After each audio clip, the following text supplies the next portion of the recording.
Good day everyone! Ako po si Lord Chastity Dado, leader of Team U. And we are gonna discuss accounting tutorial for service businesses. So, may I call on Nicholas Vasco to start off our unadjusted journal. Um, Now we'll be moving on to our journal. The first one will be on December 1st. Here at the date, the topmost part will be the year, while the left will be the months, and on the right side will be the dates. Now first, let's go to our first problem. December 1st, Vitoya invested 150,000 in the firm.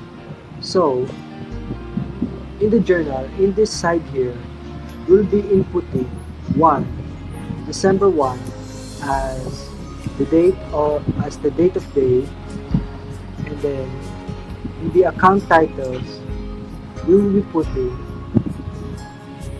in the account titles, we'll be putting on the first row over here the debit, and that will be cash. On the second row will be capital, and the third will be the recorded reason. So in here, in the third row, you have to be very specific on what is being recorded. So it will now be listed as or defined as to record the amount invested for the firm. And now in here we'll be inputting the amount Detoya invested. So the amount will be 150,000.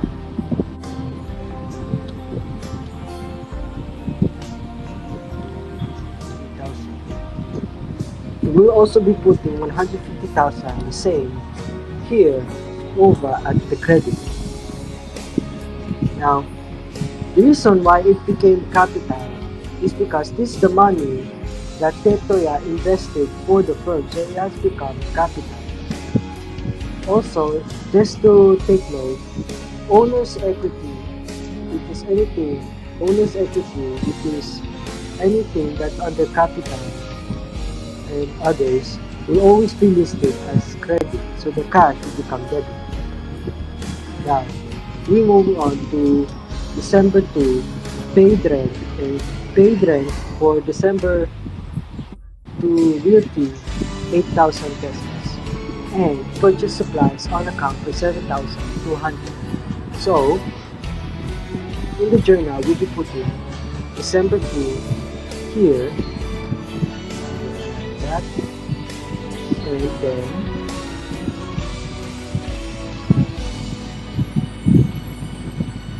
this will be what we put first.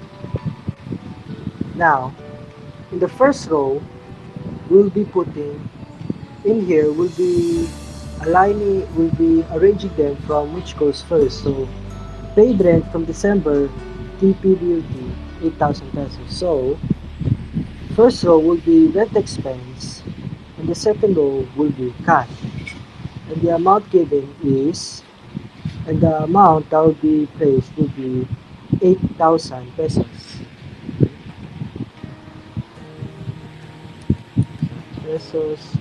Along with here. There's also something to take note of is that any expense will always be in the debit. And what will be written is to record the payment of rent to December TP Realty.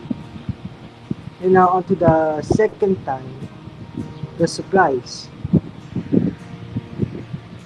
Purchase supplies on account for 7,200. So, supplies will now what will be put here under debit is 7,200 along with credit. Now, the reason why it is accounts payable instead of cash is because, as it said on the problem, purchase supplies on account, which means that you purchased these supplies on account, and now you have these supplies. And to be recorded, and it will be recorded as to record the acquired supplies on account. And now lastly, in my part for December 3, acquired 75,000 office equipment, paying 37,000 down with the balance due in 30 days. This down as December 3.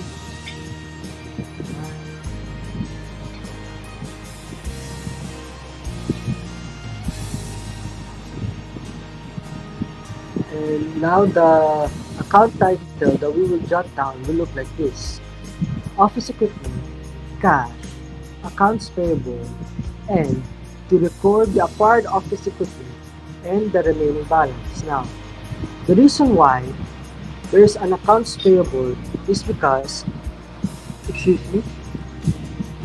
is because here you can see he paid down payment of 37,000 pesos with another balance due in 30 days. So, for the office equipment, it costs 75,000 pesos. While for the cash, it is equal to 37,000 pesos. This one here. Now, the accounts payable is blank since it's not given. But to easily answer this, all you have to do is minus 75,000 to 37,000 pesos. The answer will then become 38,000 pesos. That will be the answer for December number 3.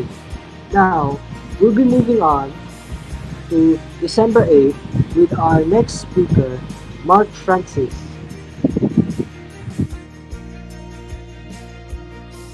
And for our December 8, we have here the problem given paid 7,200 pesos on account for supplies purchased.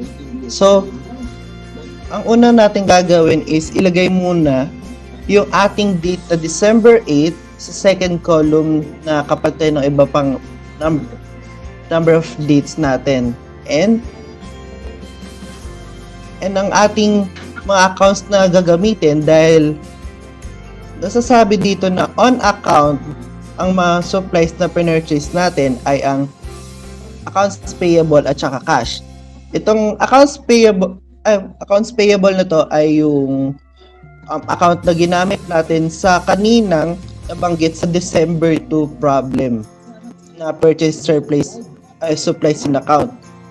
Doon sa part na yon, inutang pa lang natin siya. Kaya yung December 8, babayaran na natin siya. Kaya ngayon, ating debit account is accounts payable with a value of 7,200 dahil nabayaran na natin siya. And cash on credit na dapat mag-balance na 7,200. And sa pangatlong row ay ilalagay natin is yung ating description sa ating transaction, which is to record the payment of purchased supplies on account. And for our next, we have our December 14, paid assistance salaries for 2 weeks for 6,000. Ayan.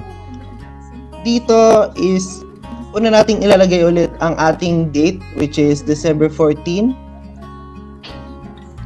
And ang ating mga accounts to be used is ang salaries expense and cash.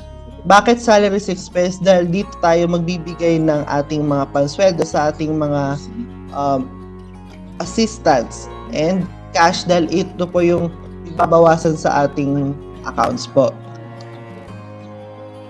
And ang value po ng ating assistance for 2 weeks is 6,000. So on our debit, we have here 6,000 for salaries expense, and sa ating credit naman, kailangan din siya mag-balance for 6,000. And sa pinakababang layer is ilalagay natin ang ating account description or for the transaction, which is to record the payment of salaries to the assistants. Ayan.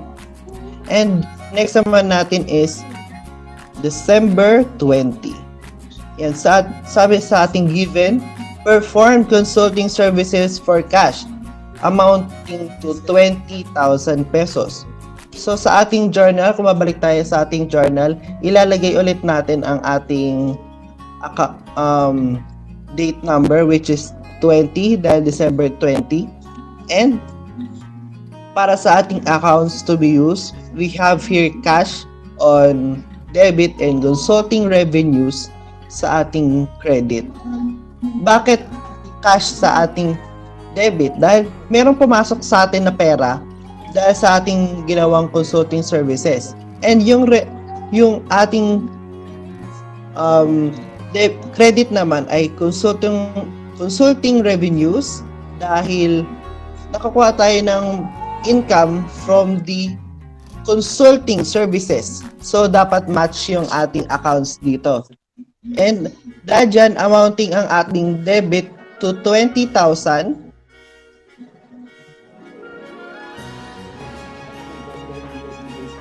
which is cash.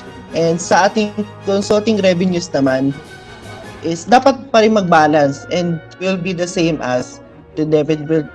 At ang credit natin ay 20,000. And for the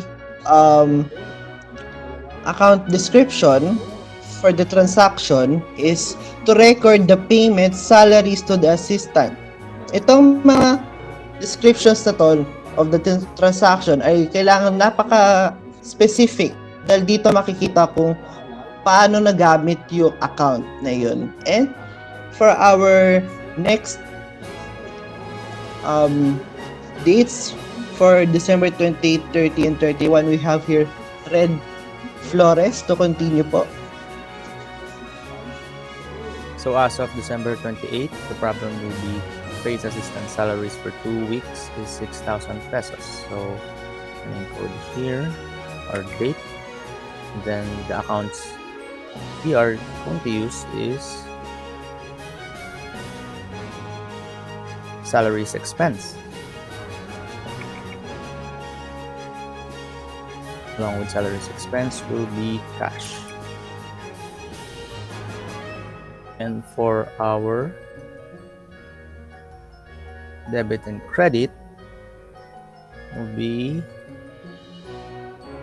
6,000. Just gonna code here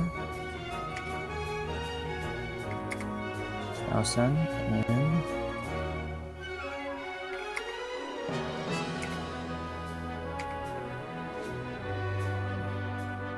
and for our description is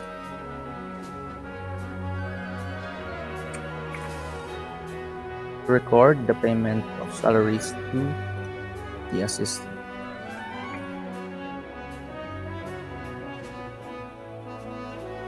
So for December 30, the problem will be billed clients for consulting services is 488,000 pesos. So date and the accounts that we're going to use will be accounts receivable.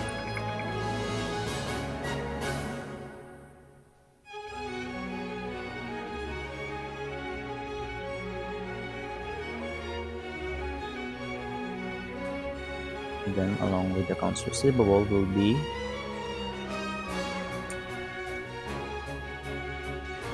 solving the news. And as for our debit and credit will be 48,000.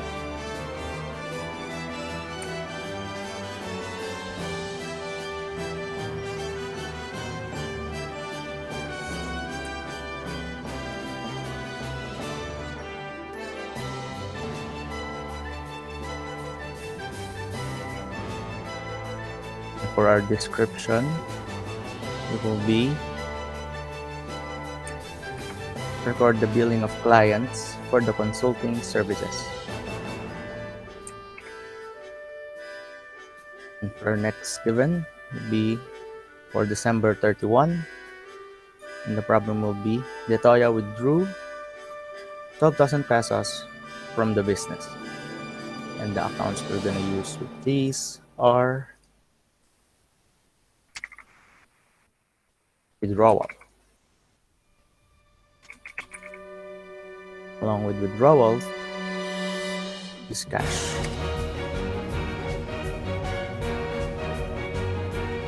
As for our debit and credit,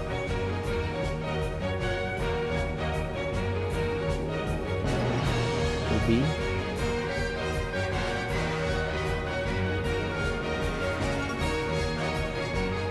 $12,000.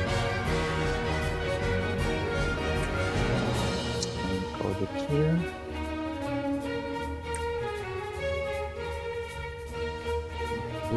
Credit as well. And for our description will be the amount of the Toya withdrew from the business.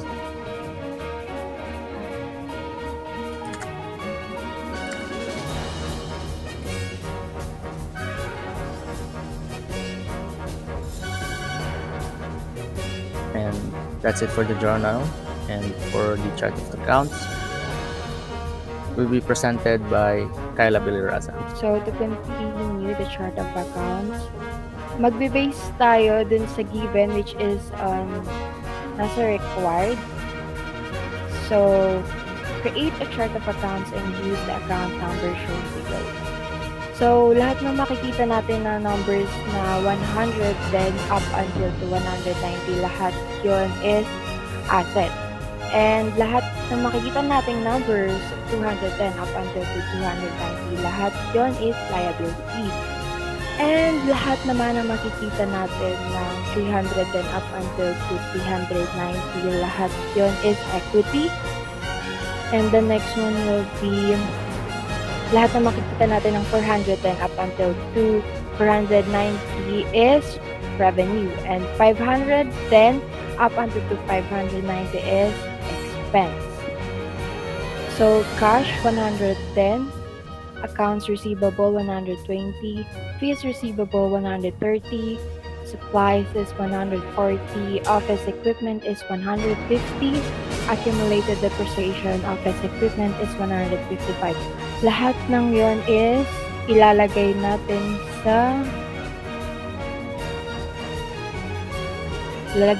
yun sa asset.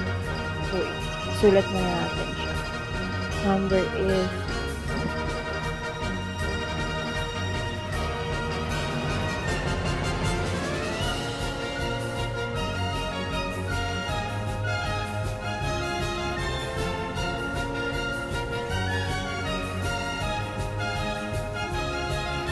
ayan.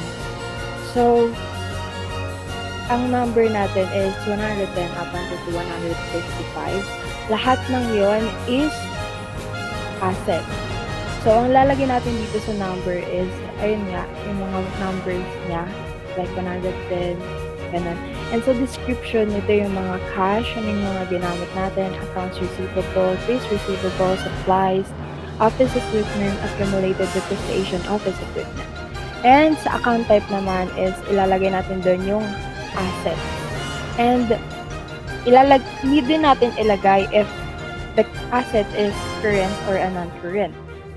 A current is ito yung mga bagay na panandalian lang, yung mga nauubos ng agad, like cash, 'di ba? Current siya kasi mabilis lang siya maubos. Not like office equipment. Non-current asset siya kasi pang matagalan siya, nagagamit siya ng mga ilang years and so. So sa financial statements, ilalagay natin from asset up until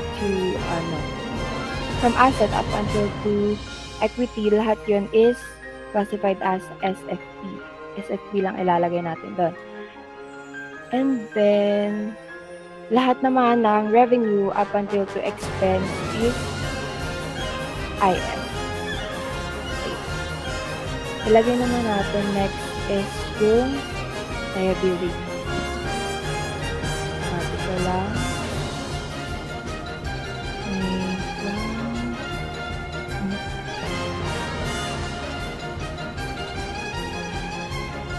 Happy.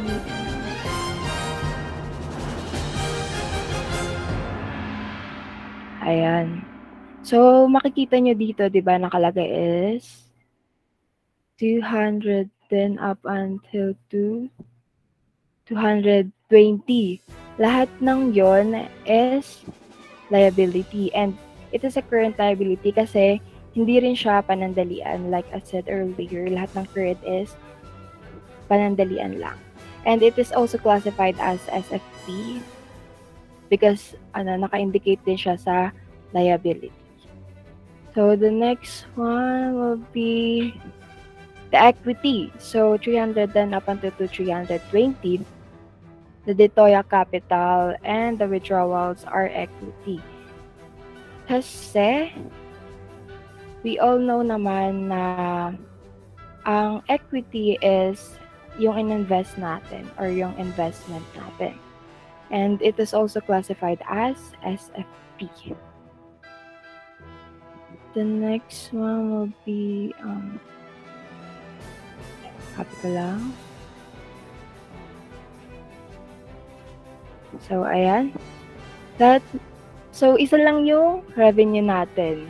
Ang revenue is, ito yung mga income or yung kinita natin sa company natin. So, consulting revenues, it is 410 and it is classified sa financial statements as IS. Kasi as I said earlier nga, revenue up until to expense is considered as IS in financial statements. So the next one will be 500 and up until to 540, which is the salaries expense, supplies expense, rent expense, depreciation expense, office equipment. Lahat yun is expense kasi alam naman natin na lahat ng to is gastos. And nakalagay naman dyan, yung keyword, which is the expense. So, it is also classified as IS on the financial statements.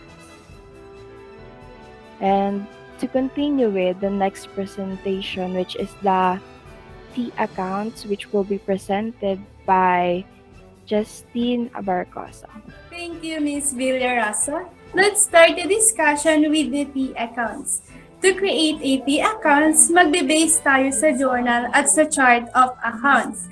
Si chart of accounts, doon natin makikita yung mga accounts na kailangan natin i-input sa T accounts, while sa journal, doon natin makikita yung mga value na kailangan natin i-input sa T accounts. Simulan natin sa cash. Lahat ng cash na makikita natin sa journal na debit at credit ay kailangan natin i-record. Based dito sa journal, noong December 1, 2012, may na-record na 150,000 pesos na debit. Kailangan natin siyang i-highlight para hindi tayo malito. Pumunta naman tayo sa T accounts. Una, kailangan natin lagyan ng DR point and DR dot. Ito yung debit and credit. Dahil kanina mayroong December 1 na debit, kailangan natin siyang i-record sa debit side. Kailangan natin ilagay na yung 150,000 pesos. Balik ulit tayo sa journal. Kung mapapansin natin, noong December 20, may na-record na 20,000 pesos na debit. I-highlight lang natin siya at pumunta na ulit tayo sa T accounts. Ilalagay ulit natin siya sa debit side.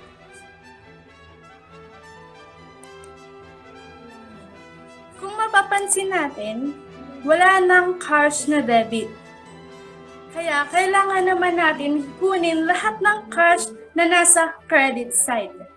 Based dito sa journal, noong December 2, may na-record na 8,000 pesos na credit. Kaya highlight ulit natin siya at pumunta na tayo sa T accounts. Dahil ito ay nasa credit, kailangan natin ilagay yung 8,000 pesos sa credit side.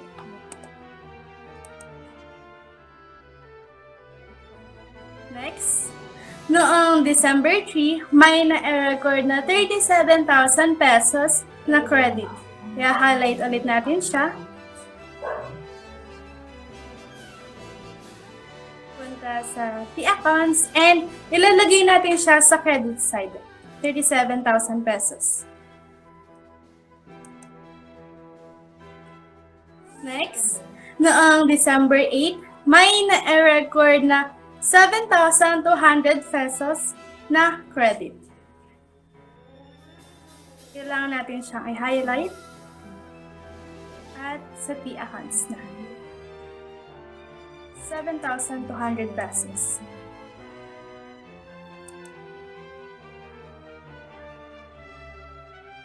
Based dito sa journal, noong December 14, may na-record na 6,000 pesos na credit.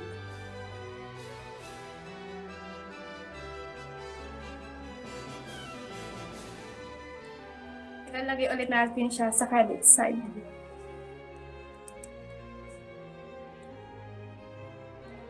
Noong December 28, may na-record na 6,000 pesos na credit.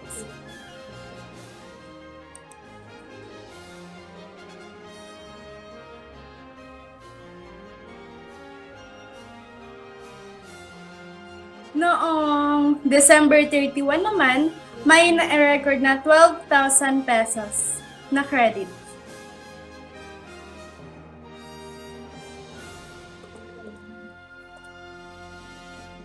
Tignan naman natin sa journal. Kung mapapansin natin, wala na yung cash na debit and credit.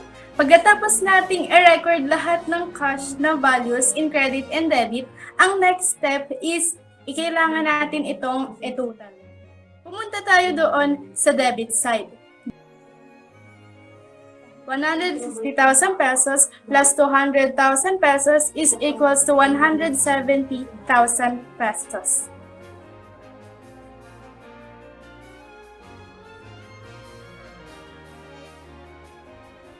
Dahil natapos na natin i-add yung value ng debit, ngayon naman is kailangan natin i-add yung total ng value ng credit naman. Just add all the credits. 8,000 plus 37,000 plus 720,000 plus 6,000 plus 6,000 plus 12,000. Ang total value ng credit is 76,200 pesos.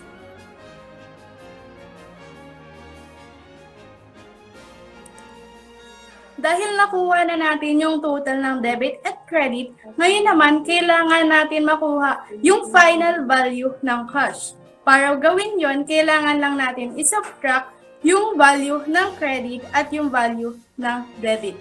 170,000 pesos minus 76,000 pesos for the credit is equals to 93,800 pesos.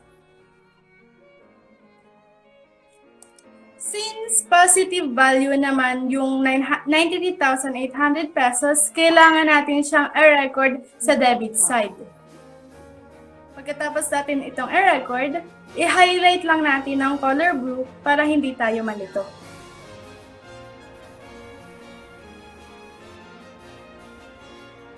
Dahil tapos na nating i-record yung cash, kailangan naman natin pumunta sa chart of accounts.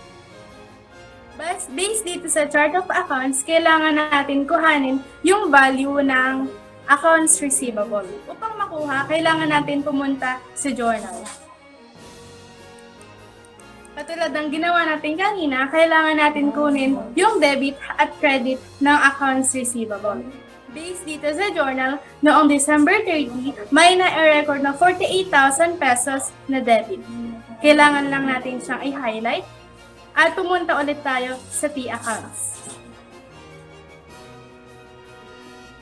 Ilalagay natin yung 48,000 pesos sa debit side.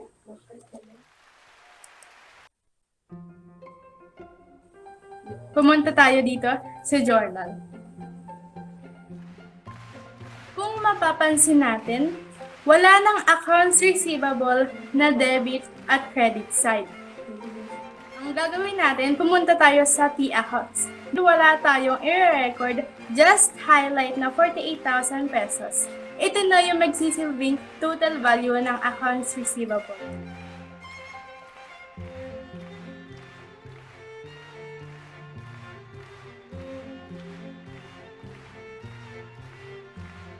Pagkatapos nating makuha yung value ng accounts receivable, ngayon naman pumunta tayo ulit sa chart of accounts. Ang sunod ng accounts receivable is supplies.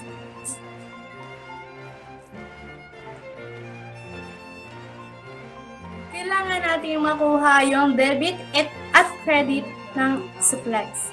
Based dito sa journal, noong December 2, may na-record na 7,200 pesos na debit. Just highlight the 7,000 and pumunta na tayo sa accounts. Dahil nasa debit siya, kailangan natin ilagay yung 7,200 pesos sa debit side. Pumunta ulit tayo sa journal.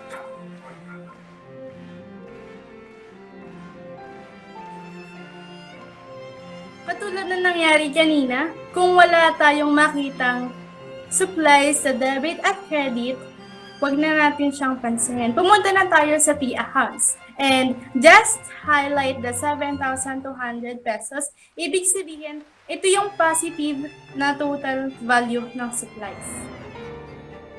For the office equipment, accounts payable, and capital, may I call on Rica Baraceros. Thank you, Ms. Abaracoso. For the continuation, let's start with office equipment. Based sa journal noong December 3, may nai-record na 75,000 pesos na debit.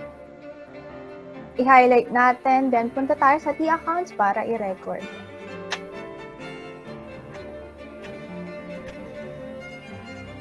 I-record natin ang 75,000 pesos sa debit.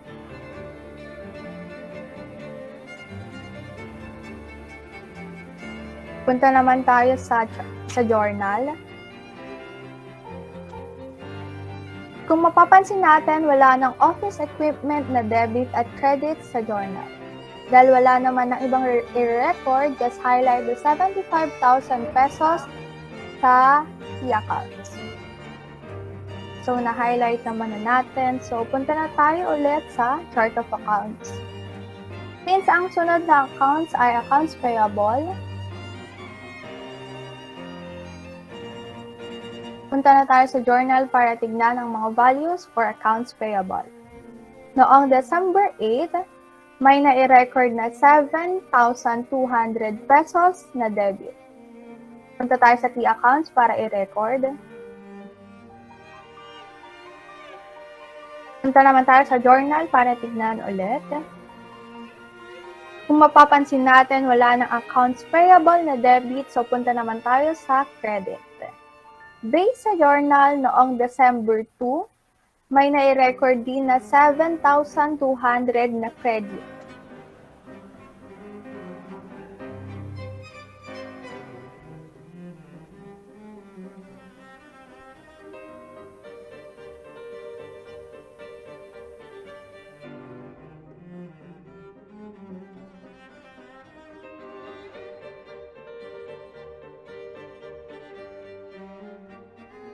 I-record naman natin ito sa accounts.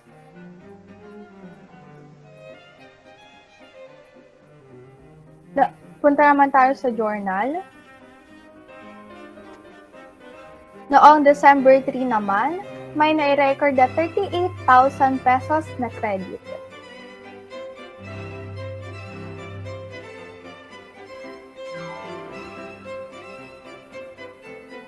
Punta naman tayo sa accounts para i-record. Yan. Pagkatapos nating ma-record lahat ng values ng accounts payable, i-total naman natin lahat ang mga naging values sa credit. For credit, just add 7,200 pesos and 38,000 pesos to get the total amount of 45,200.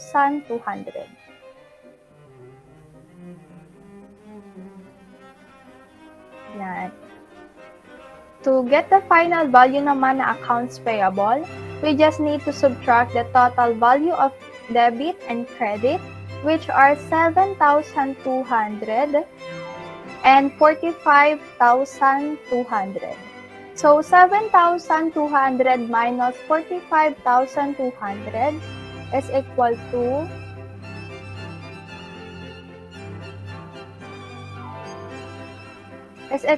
38,000.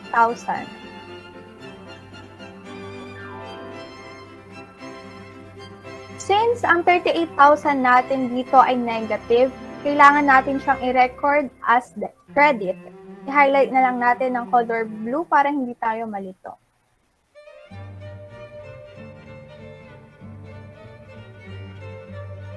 Punta naman tayo ulit for the chart of accounts.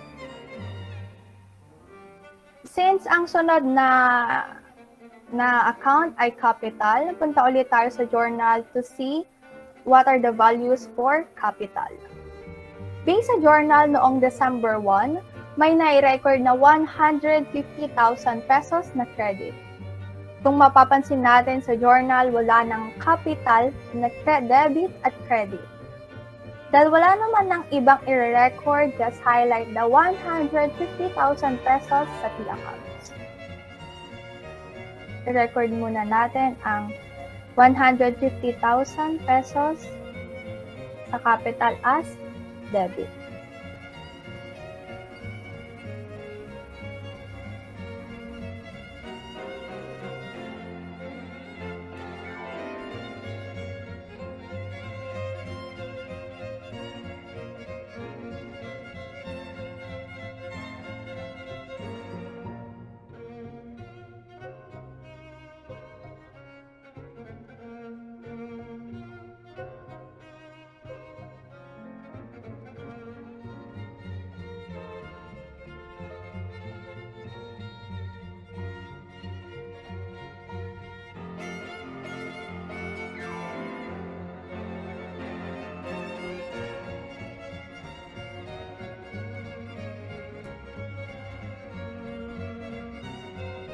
Since wala naman ang i-record, just highlight the 150,000 pesos. Okay, for the withdrawals, consulting revenue, salaries expense, and rent expense, may I call on Ms. Bermas? Thank you, Ms. Baraceros. For the continuation, let's start with withdrawals. Based sa journal noong December 31, may nai-record na 12,000 pesos na debit. So, punta naman tayo sa T-accounts to record at 12,000 na debit.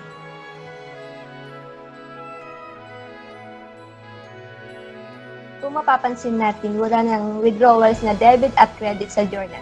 Dahil wala naman ibang i-record, just highlight the 12,000 pesos.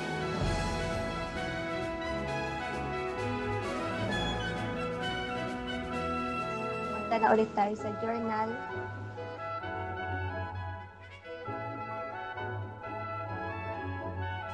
For the consulting revenue, based sa journal noong December 20 ay may nai-record na 20,000 pesos na credit.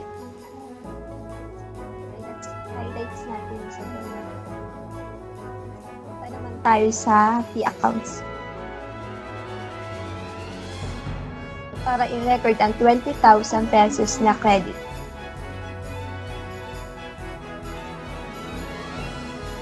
Balik ulit tayo sa journal. Based sa journal, noong December 30 ay may nai-record na 48,000 pesos na credit. Punta tayo sa T-accounts to record the 48,000 pesos na credit.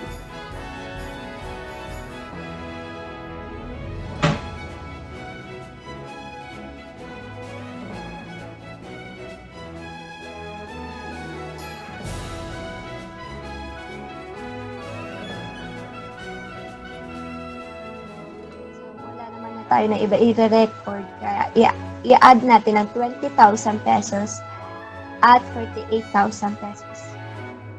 Total ay 68,000 pesos.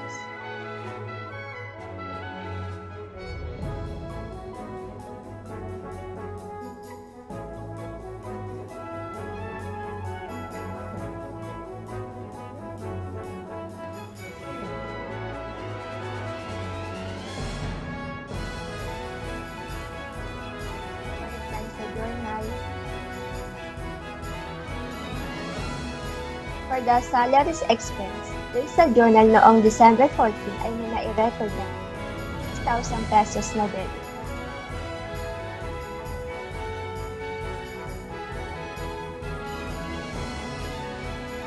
Punta naman tayo sa key accounts to record ang 6,000 pesos na debit.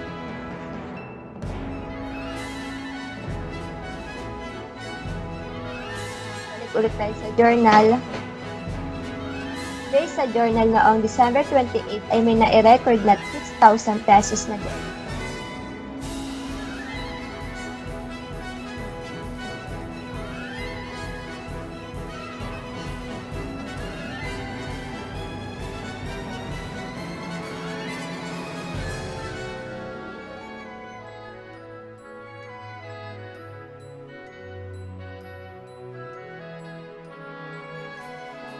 Sa key accounts to record the 6,000 pesos na debit.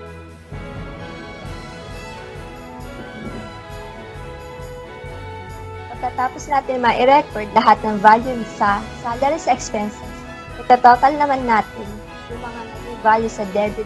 I-add natin ang 6,000 pesos at yung 6,000 pesos noong December 28. Ang total ay 12,000 pesos.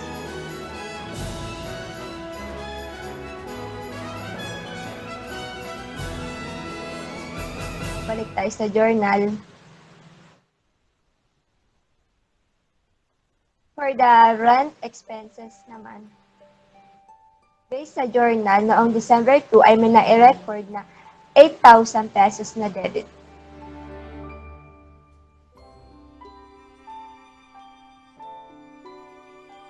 So, punta tayo sa journal to record the 8,000 pesos na debit.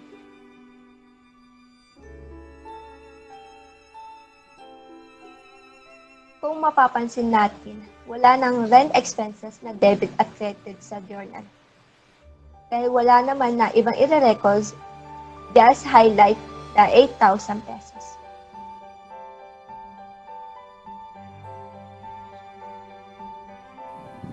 That's all for the three accounts. To give further details about the next topic, may I call Ms. Alabado and Ms. Estelle. So to continue the ledger part, so I will be the one who will discuss together with Divine Estilong. So to start off, let's just copy paste the chart of account, which is the account number. Just copy and then put into the ledger on the part of account number. And now to proceed, let's go on again to the chart of account and copy paste of the account description.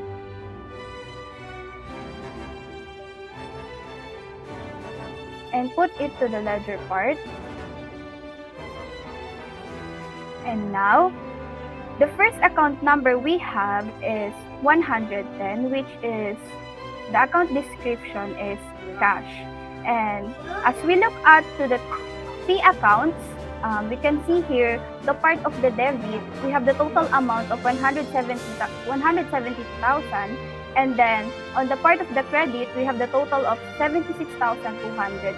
So to get the total amount of cash, let's just minus the 170,000 and 76,200. And for the total amount, let's put in the ledger part in the debit. So the total amount of cash is 93,800.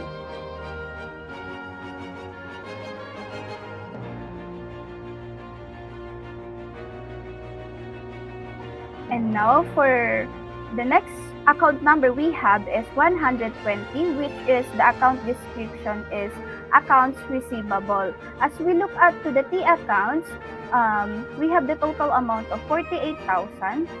And let's just put in the part of the debit.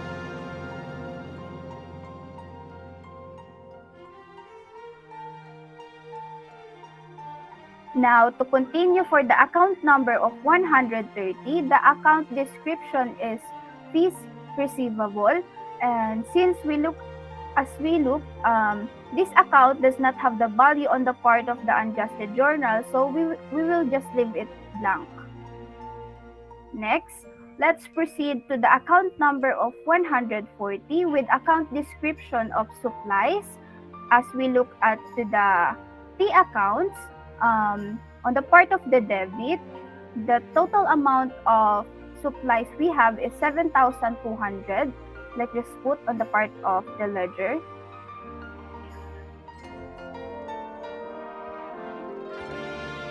Next, for the account number of 150 with the account description of office equipment, this account should be in the part of the debit. As we look at the T accounts, we have the total amount of 75,000. So let's just put in the part of the debit. And to continue, for the account number of 155 with account description of accumulated depreciation office equipment, since this account does not have value on the part of the unadjusted journal, we will just leave it blank. Okay, now let's proceed to the account number of 210 on the part of our ledger with the account description of accounts payable. So this account should be in the part of the credits. As we can look here, the debit side is 7,200 and the credit side is 45,200. As we minus it, we have the total amount of 38,000. So let's just put on the part of the credit ledger. Credit and ledger. And for the next account number we have is 220 with the account description of salaries payable. Since this account does not have value on our unadjusted journal, we will just leave it blank. And so to continue, let me call on Divine Istilong to explain to you further, guys. To continue, we are going to have the Toya Capital, which is with the account number of 310. We will look at the T accounts. The Toya Capital has 150,000 on the credit side.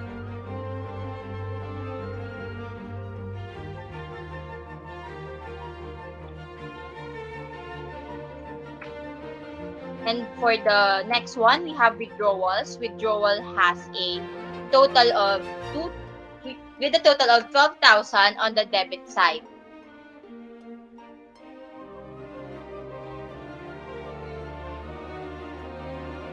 For the next one, we are going to have consulting revenues. Consulting revenue has the account number 410, and when we look at the T accounts, consulting revenue has a total of 68,000 from the credit side.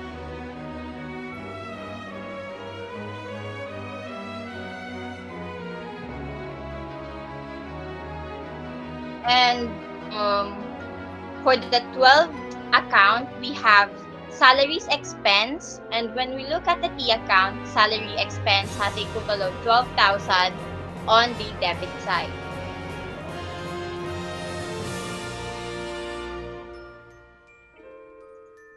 On third to the last one, we have supplies expense, and supply expense in the T accounts is not written, so we will leave it blank. And for the second to the last, with the account number of 530, it is rent expense. Rent expense has a total of 8,000 on the debit side.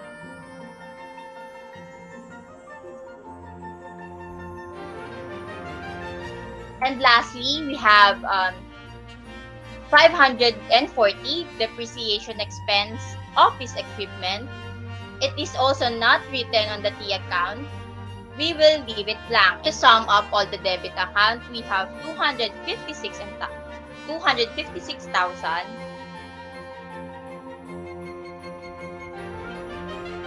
And on the credit side, we also have 256,000.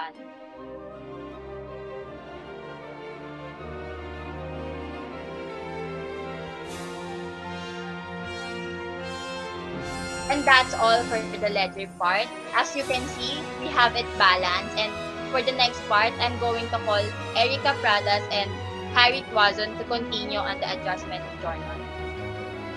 So now let's proceed to record the adjusting entry. As we can see here, we only have 4 transactions, which are letter A, B, C, and D. These transactions have no given dates po. So first, mauna tayo dun sa letter A transaction. Observe, supplies on hand at December 31 amounted to 4,700 pesos. Sa transaction na to, sabi sa based on adjusting entry, in terms of supplies, yung hahanapin natin na amount is yung used supplies. So para mahanap natin yung amount, we need to minus the total amount of supplies based dito sa ledger. So ang amount ng total supplies ng nasa ledger is 7,200. Etong 7,200 na to ay ima-minus natin dito sa supplies on hand na nagkakahalaga ng 4,700. So 7,200 minus 4,700 is equals to 2,500. So mamaya muna natin ilalagay sa adjusted journal. Ang gagawin muna natin, hanapin muna natin yung 2 accounts na involved dito sa transaction. So kung i-analyze natin tong transaction, ang 2 accounts na naka-involve dito is supplies expense and supplies. Dito natin ilalagay yung supplies expense.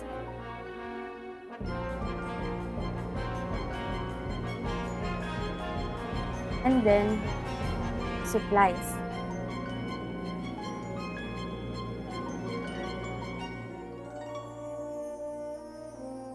So, ang 2,500 sa supplies expense ay nakalagay sa debit side.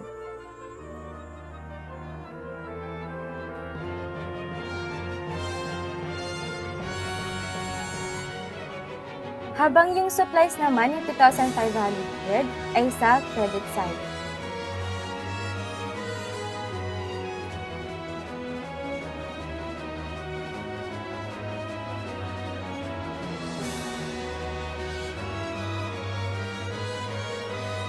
So, next naman na gagawin natin, yung next and last na gagawin natin is yung account description.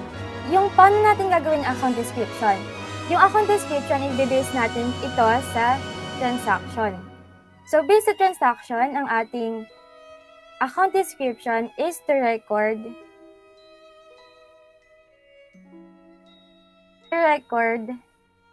the supplies used.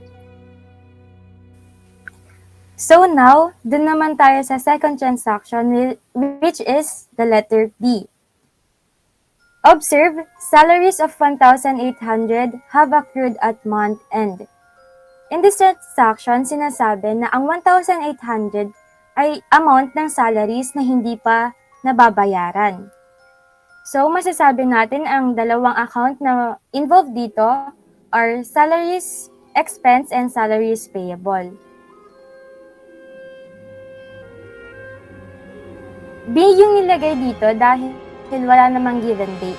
So, yon. Salaries, expense, and salaries payable.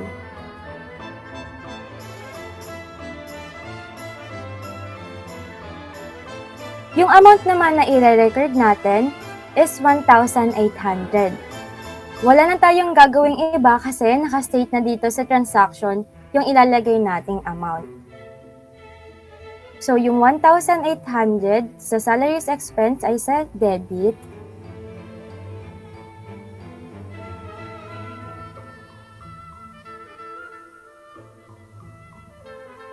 At sa salaries payable, yung 1,800 ay sa credit.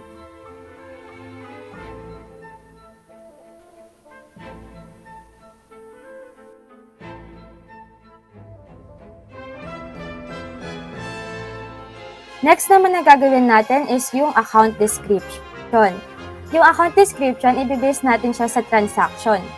So, based sa transaction, ang ating account description is to record the amount of accrued salaries.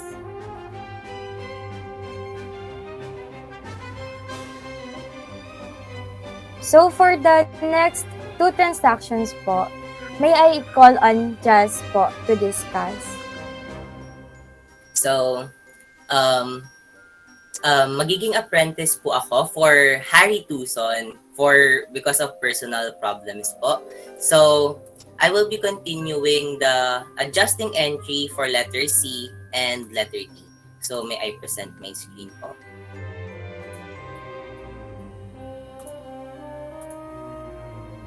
So, ayan. So, mag-i-start tayo sa letter C. So, ang given natin is depreciation is 800 for December. So, more likely sa ating given accounts, ang magiging depreciation lang naman is office equipment. And also for the fact na given sa chart of accounts natin ang depreciation expense na office equipment. So, ang magiging two accounts natin is depreciation expense and accumulated depreciation. So, and also our amount is magiging 800 kasi given na siya. So, journal.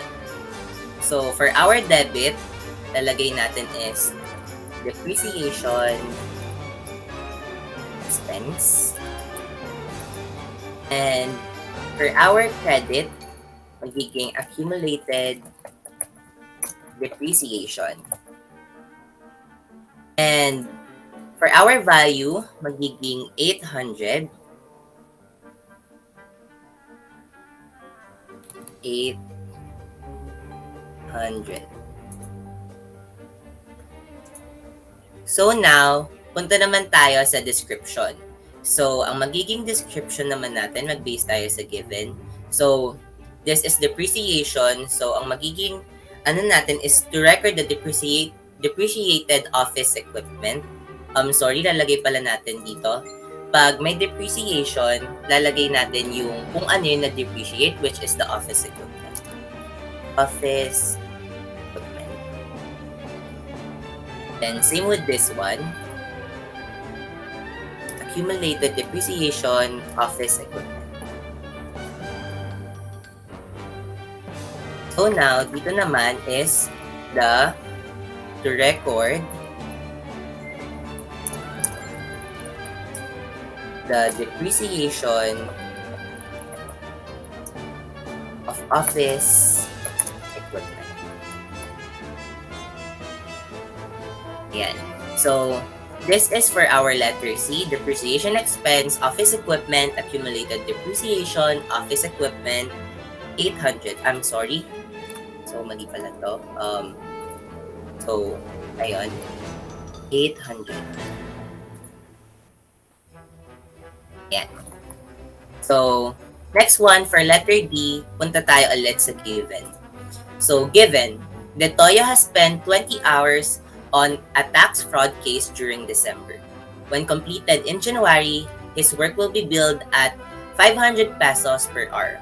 Note, the firm uses account fees receivable to reflect the amount earned but not yet billed. So, for this one naman, meron tayong computation. So, ang bill daw niya per hour is 500. And yung per hour niya is, yung hours na in-spend niya sa tax fraud case is 20 hours. So, 20 hours times 500 will be equal to 10,000. So, ang magiging amount natin for letter D is 10,000. So, for our account naman, sinabi na gagamitin natin ang fees receivable, meaning mapupunta siya for the debit side, and for our credit side, magiging consulting revenue kasi yun yung pinerform niya for the tax fraud case. So, let's go na. Lagay natin siya sa journal. So, for the debit side, lalagay natin ang fees receivable. And for our credit side, ilalagay naman natin ang consulting revenues. Ayan. So for our value, yung multiply natin, nagiging 10,000. So, fees receivable is 10,000. Then, same with consulting revenue, of course, 10,000. Ayan. So, now for the last part naman, ang lalagay na natin is yung description.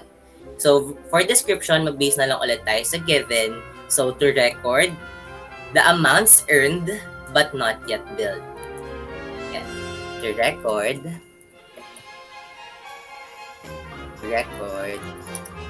the amount earned but not yet billed. So,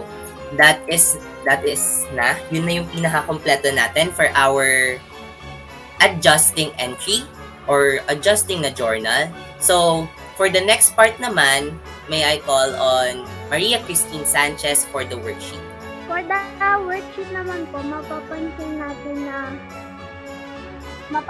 po natin na mahaba yung process natin dito. So, need natin himay-himayin yung pag-record for this transaction.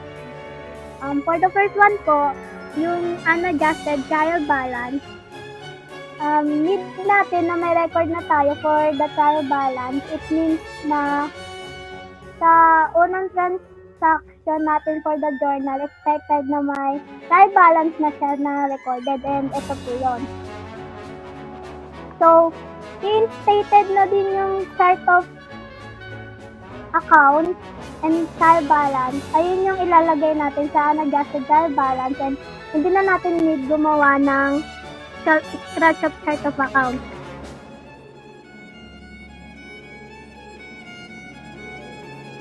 Sa unadjusted trial balance po, yung tinutukoy natin is itong trial balance na to na nasa ledger sa given example, and need natin ilagay lahat ng accounts and yung amount dito sa debit and credit. So, parang copy-paste lang talaga yung gagawin natin dito.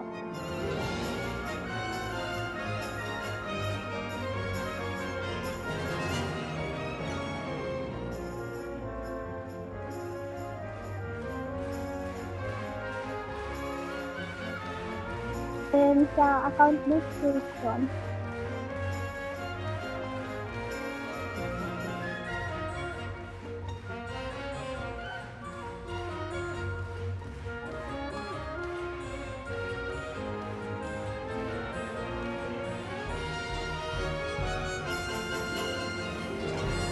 and for the debit sa amount,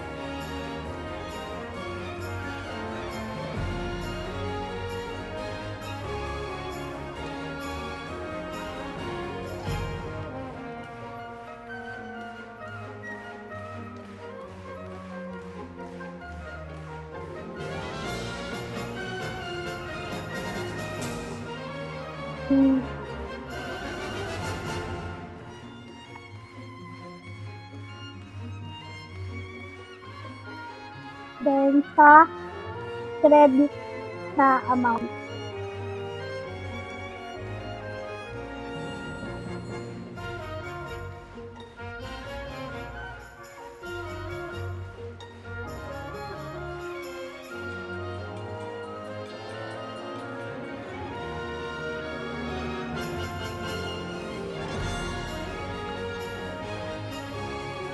So, bale, yung magiging total natin dito for the unadjusted trial balance is 266,000.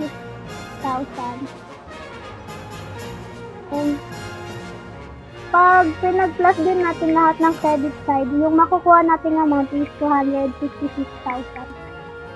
So, yung pinaka-final na sagot, need lang natin i-highlight. So, para madali sa makita.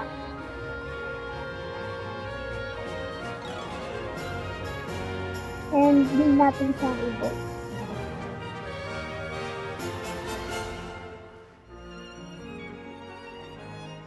So, ayun lang yung gagawin natin sa unadjusted trial balance.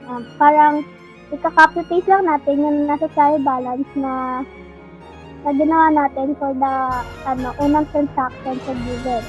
And for the next one naman, sa unadjustment, May I call on Monica Edison? For the adjustment, magbe-base lang tayo sa adjusted journal. Sa A, supplies expense. Debit yon, debit 2,500. And then sa supplies, A pa rin, we have credit 2,500.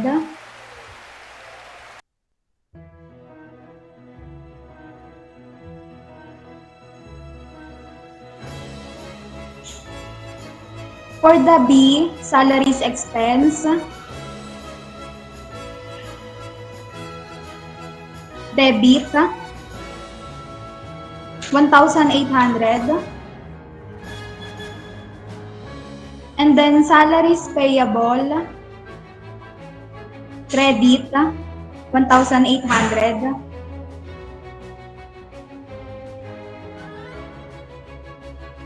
For C, depreciation expense, office equipment, debit 800. And then accumulated depreciation, credit 800. And for the D, we have fees receivable, debit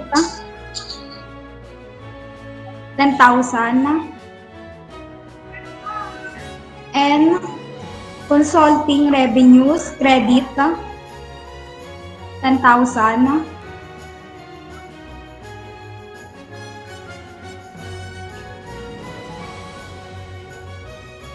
And for the debit and credit, ipag-plus lang natin ang lahat. The total for adjustment is 15,100. So, i-highlight lang natin para mabilis makita yung total. For the adjusted trial balance, may I call Helena Neking. So sa adjusted trial balance, i-add lang natin yung unadjusted trial balance sa adjustments. For debit, we have cash 93,800, accounts receivable 48,000, fees receivable 10,000. Then sa supplies, dun sa unadjusted trial balance niya, debit siya dun. While naman dun sa adjustment, credit siya. So, ang gagawin natin, isusubtract natin siya. So, 7,200 minus 2,500 is equal to 4,700. Next, yung office equipment, 75,000.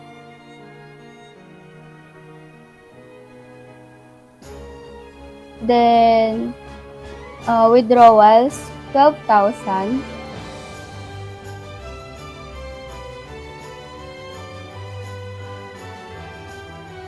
Salaries expense, 13,800.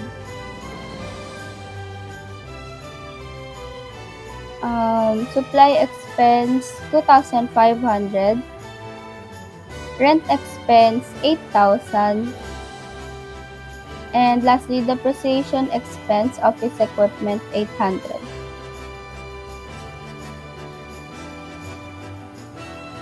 Then sa credit, we have accumulated depreciation, office equipment.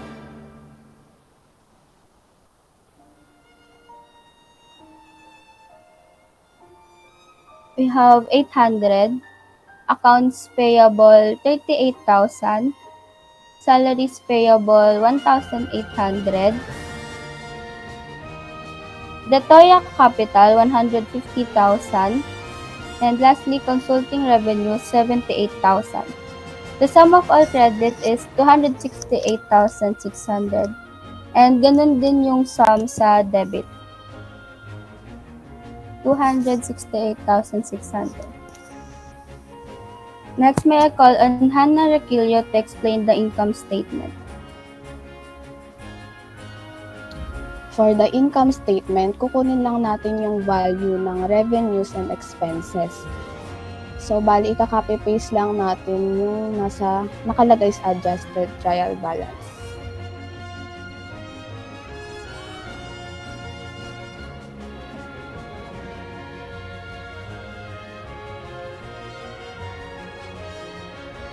Then, ipag-add natin yung sa debit side, 13,800 plus 2,500 plus 8,000 plus 800 is equals to 35,100.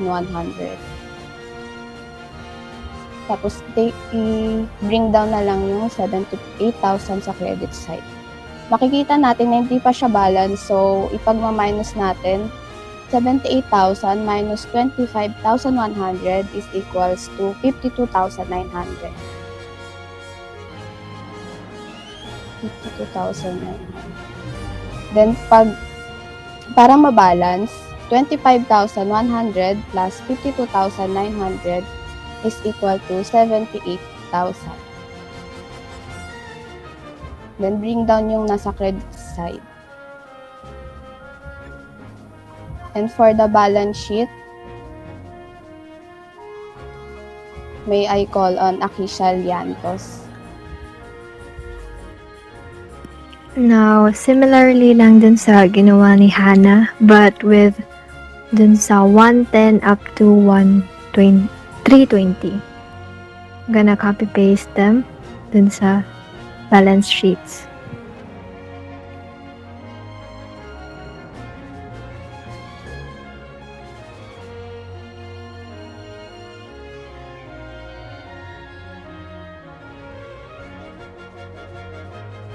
And then, we're gonna add them up, yung balance sheets, yung debit saka credit.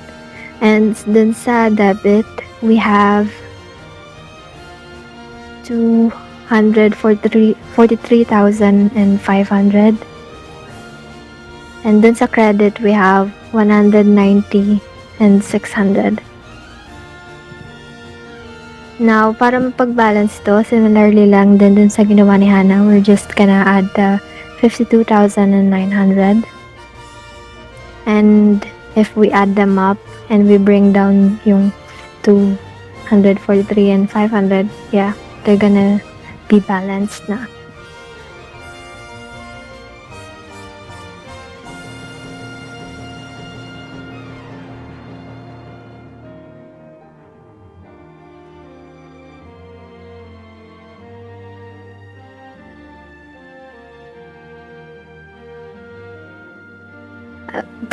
Bring down din yung 243. Yeah, thank you.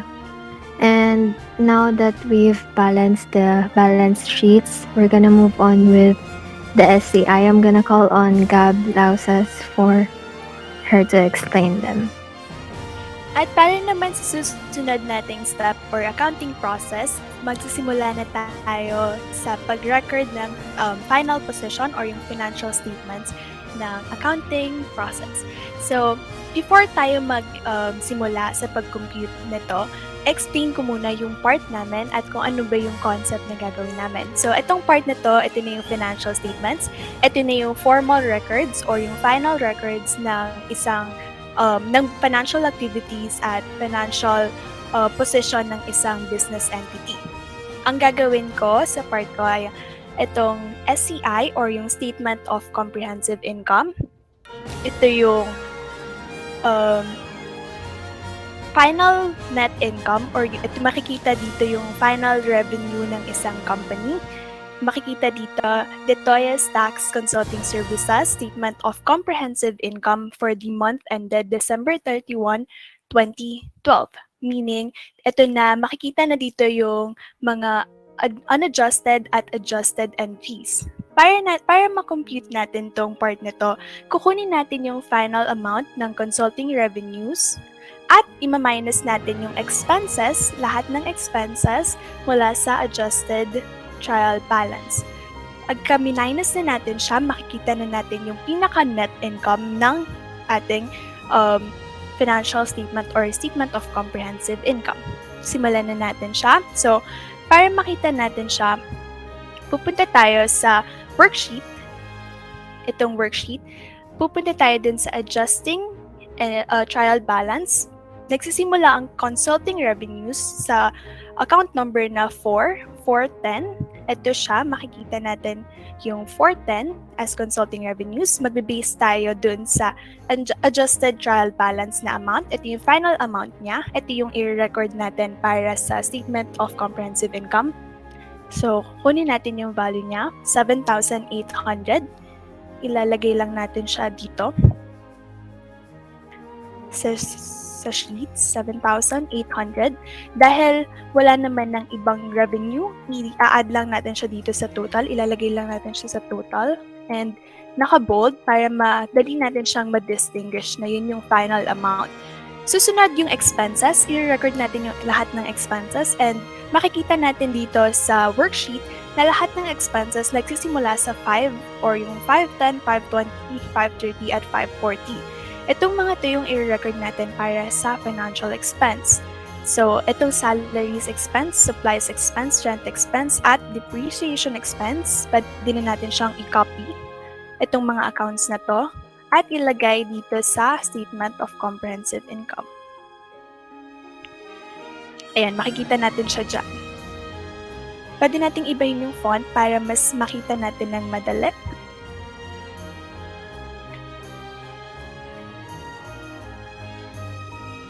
Tapos, pagkatapos nun, makikita natin yung amount niya dito sa adjusted trial balance. Kailangan makuha natin yung final amount. Ito yung katapat ng salaries expense, 13,800. Pwede natin siyang i-copy and ilagay lang sa tapat niya. 13,800. Next is supplies expense. Ito siyang 520. Make sure na naka-based kayo sa account number din. Ito yung 2,500. Nalagay natin siya dito. Pwede niyo siyang i-copy lang para mas madali. Susunod ay yung rent expense, which is 8,000. At last na expense ay yung depreciation expense office equipment, which is 800.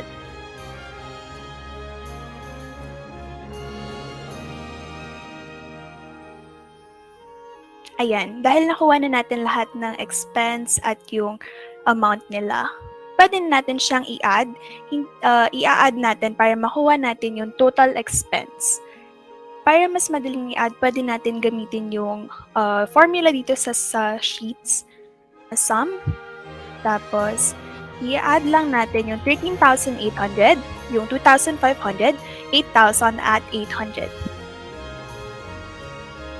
Yan na yung result niya. So, yung total expense natin ay 25,100. Para makuha natin yung net income or yung final income ng business entity, pwede na, i-minus na natin yung total revenue sa total expense. Para ma-minus natin yon, pwede natin gawing equal, tapos 7,800 minus 25,100, which is equal to 52,900. Ito na yung final income or yung pinaka statement of comprehensive income ni Detoyas Tax Consulting Services. Para naman sa susunod, which is yung statement of changes in equity, may I call on Justin Reveal.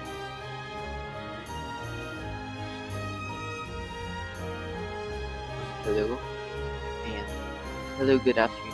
Now that we were able to get the value or amount for our SEI or Statement of Comprehensive Income, let's now move on to the next part, which is computing for the SCE or Statement of Changes in Equity. For the first steps in writing, we're going to write the title. For our title, on the first row, we're going to write Detoyas Tax Consulting Services, and for the next row will be Statement of Changes in Equity, and for the last is for the month ended December 31, 2012. This last row is about the date of when the recording of adjusted entries will end, and this date is based on our worksheet. This will be the format for our Statement of Changes in Equity. The goal of this is to know whether the capital and the investment increase or decrease. So for computing dito sa statement of changes in equity natin is very simple lang. We're just going to add the capital up until the investment and i-minus natin siya sa withdrawals for us to get the final capital of the TOYA in the month ended in December 31, 2012. So now let's start. For the first one, we're going to put the TOYA's capital December 1, 2012 in this first one.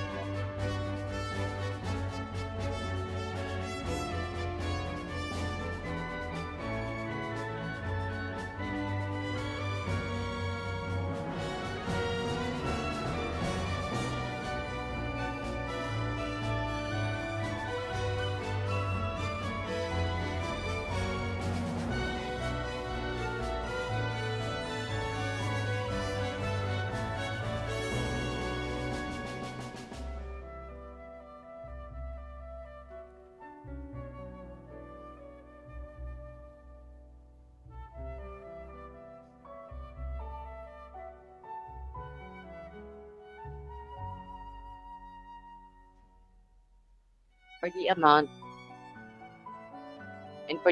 for the TOYA's capital, we will be basing on our worksheet for the adjusted entries. So yan, as you can see in our worksheet, the TOYA's capital in adjusted trial balance is 150,000. So we're going to put 150,000.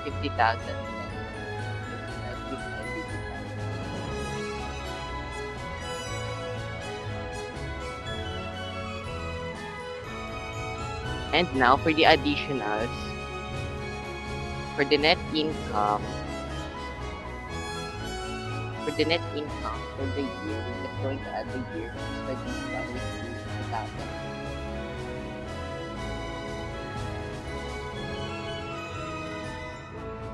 For the amount of the net income naman for 2012, we're just going, magbe-base lang pala tayo sa STI, which is yung na-compute natin kanina, which is the amount is 52,900. So that 52,900, i-input lang natin siya dito right beside ng net income natin for the year 2012.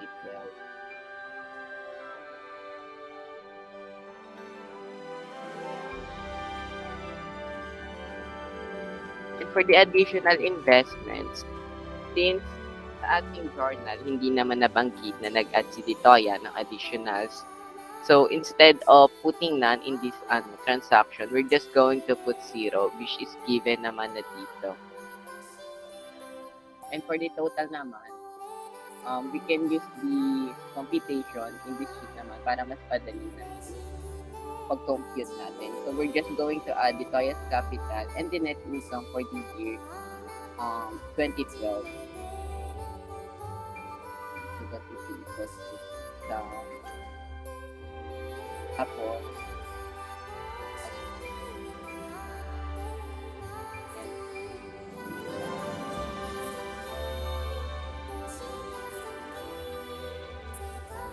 so yan, for the total niya, lumabas 202,900 pesos. So for our naman, less withdrawal, again, magbe-base tayo sa ating worksheets. Magbe-base tayo sa worksheets, adjust the trial balance. So, titingnan lang natin yung withdrawals ni Ditoya from adjusted trial balance. So, ang kanyang withdrawals from adjusted trial balance is 12,000.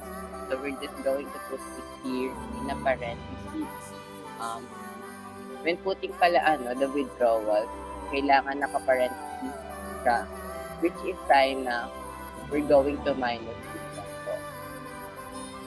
Okay, so,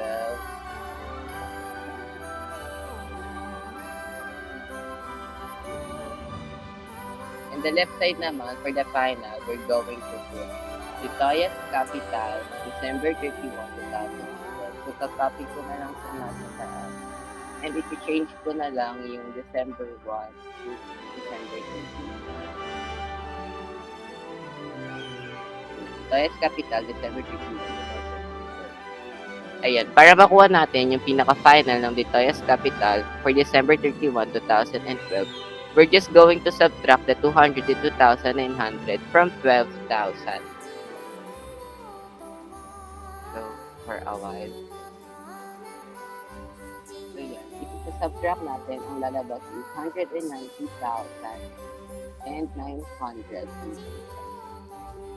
And that will be our statement of changes in equity. And now for our SFP, may I call on Francine Morales.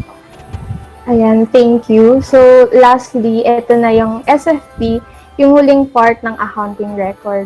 So, SFP stands for Statement of Financial Position, and ang main purpose ng SFP ay para makita yung overview ng financial position. Then, ito yung magiging format ng SFP. Sa taas na part is yung title. Mauna yung name ng business. So, Detoya's Tax Consulting Services. Then next, Statement of Financial Position. And then lastly, as of December 31. So, as of this December 31, kasi doon natapos yung recording. Next naman sa baba ng title is yung asset sa left side. And then liability and equity sa right. So, naka-base to sa accounting equation which is asset equals liability plus equity. So, dapat total ng both sides ay dapat equal. So, sa asset, ilalagay natin, mauuna muna yung current asset. So, lalagay natin dito is cash is receivable. Then, accounts receivable pala to. The next is receivable.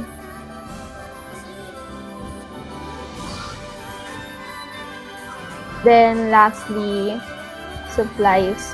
So, naka-base to lahat sa adjusted journal natin. Then next, sa non-current asset naman natin, ang nakalagay dito is yung office equipment, and then accumulated depreciation, office equipment.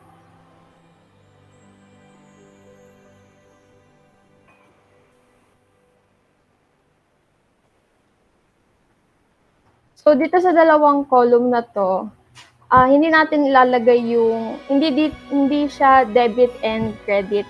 So, dito sa first column, dito natin ilalagay yung initial amount. And then, dito sa second column naman is yung final amount na. And then, ngayon, mag-e-encode na tayo. So, for cash, meron 93,800. And then next, sa accounts receivable, meron tayong 48,000. And then next, 10,000. And then lastly, 4,700. Lahat to naka-base siya sa adjusted trial balance. Kasi yun yung final na amount ng mga accounts. And then, i-sum up mo na siya.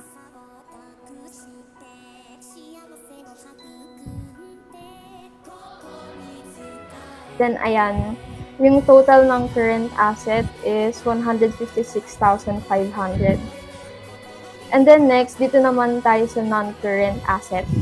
So, meron kasing accumulated depreciation. So, ibig sabihin, dito muna tayo sa initial amount. So, ang office equipment natin is 75,000. And then, dito naman sa accumulated depreciation, we have 800. So, kailangan pala naka-parenthesis to kasi i-minus natin yan later.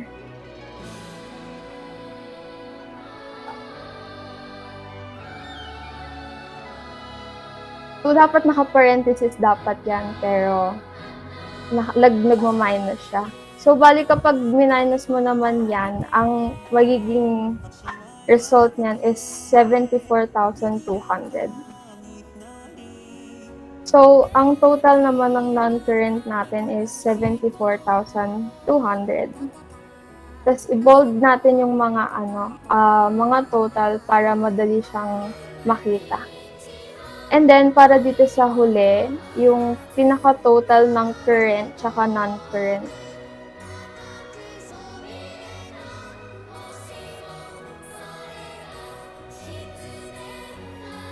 And then, ang total ng asset natin is 230,700. And then, for the continuation, for the discussion, may I call on Jasley.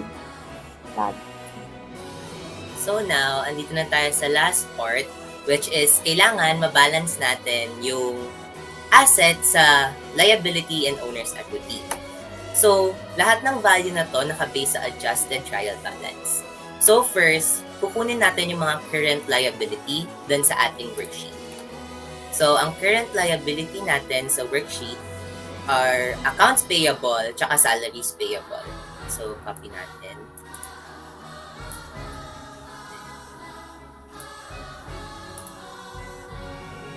Ayan. So, kasi natin yung font. Ayan. Okay na siguro yan. So, ang current liability natin is accounts payable and salaries payable. So, kukunin natin yung amount nito, same sa worksheet pa rin. So, ang amount ng ating accounts payable based sa adjusted trial balance ay 38,000. So, input natin yung 38,000. Copy na lang natin. Copy and paste natin. So, dito tayo sa final amount. 38,000. So next, salaries payable, based ulit tayo sa worksheet, which is 1,800. Copy. And paste natin for salaries payable. Then next, since wala tayong non-current liability, kukunin na natin yung total.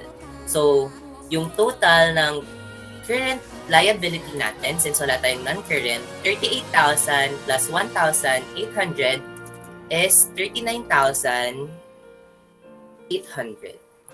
Ayan.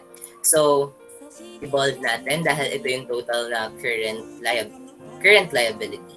So, next, yung owner's equity naman, wala na tayong kailangang i-compute. Ang kailangan lang natin is kukunin natin yung equity based doon sa statement of changes in equity. So, titingnan natin. So, ang capital niya as for the month ended December 31, 2012 is 190,900. So, copy natin to. Since mag-base tayo sa SCE for the equity, Control V. Ayan. Ayan. So, wait, ayusin natin ito. Ayan. So, ang total owner's equity natin is 109,900. Ito ay based sa ating SCE.